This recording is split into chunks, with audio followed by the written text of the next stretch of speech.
أعوذ بالله من الشيطان الرجيم. بسم الله الرحمن الرحيم. آمن الرسول بما أنزل إليه من ربه والمؤمنون كل آمن بالله وملائكته وكتبه ورسله لا نفرق بين أحد من رسله وقالوا سمعنا وأطعنا غفرانك ربنا وإليك المصير. لا يكلف الله نفسا إلا وسعها لها ما كسبت وعليها ما اكتسبت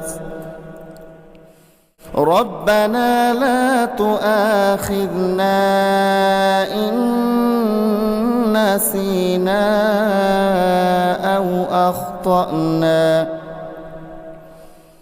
ربنا ولا تحمل علينا إصرا كما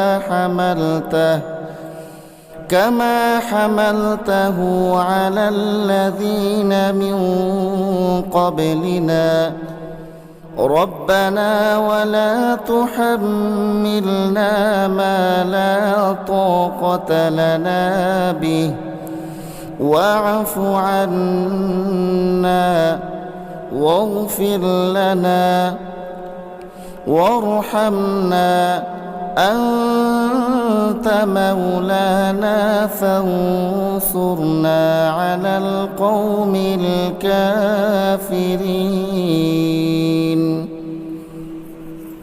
আল্লাহর রসুল সে বিষয়ের উপর ঈমান এনেছে যা তার উপর তার মালিকের পক্ষ থেকে নাযিল করা হয়েছে, আর যারা সে রসুলের উপর বিশ্বাস স্থাপন করেছে তারাও সে একই বিষয়ের উপর ঈমান এনেছে।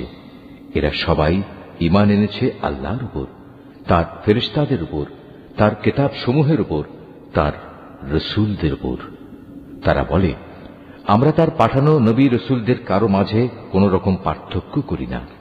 আর তারা বলে, আমরা তো আল্লাহর নির্দেশ শুনেছি এবং তা মেনেও নিয়েছি। হে আমাদের মালিক, আমরা তোমার ক্ষমা চাই এবং আমরা জানি আমাদের একদিন তোমার কাছেই ফিরে যেতে হবে। আল্লাহ তাআলা কখনো কাউকেই তার শক্তি সামর্থ্যের বাইরে কোনো কাজের দায়িত্ব চাপিয়ে দেন না। সে ব্যক্তির জন্য ততটুকু বিনিময় রয়েছে যতটুকু সে এ দুনিয়ায় সম্পন্ন করবে, আবার সে যতটুকু মন্দ দুনিয়ায় অর্জন করেছে তার উপর তার ততটুকু শাস্তি পতিত হবে।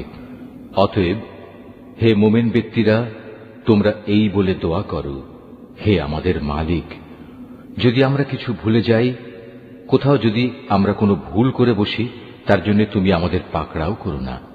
হে আমাদের মালিক, আমাদের পূর্ববর্তী জাতিদের উপর যে ধরনের বোঝা তুমি চাপিয়েছিলে তা আমাদের উপর চাপিও না।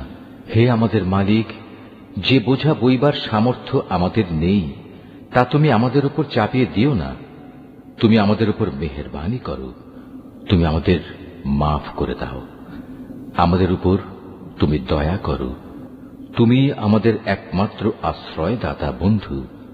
অতএব কাফেরদের মোকাবেলায় তুমি আমাদের সাহায্য করো। Mahfuz, art of nature.